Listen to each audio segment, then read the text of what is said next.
Waziri wa zamani wa nishati nchini Nigeria Saleh Maman amehukumiwa miaka 75 jela mara baada ya kupatikana na hatia ya kuiba mabilioni ya dola kutoka kwenye miradi ya taifa ya kuzalisha umeme.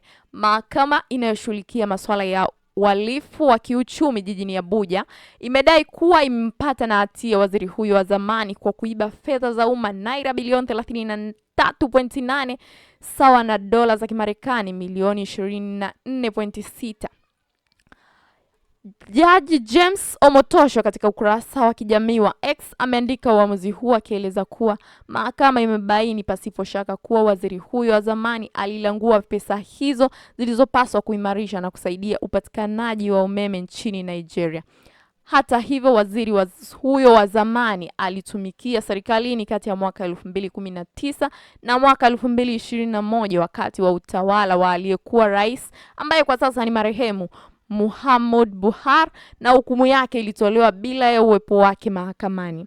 Endelea kutufuatilia kwenye mitandao yetu ya kijamii kama Matengo Media ili kuendelea kupata habari tofauti. Nawapenda sana guys, bye.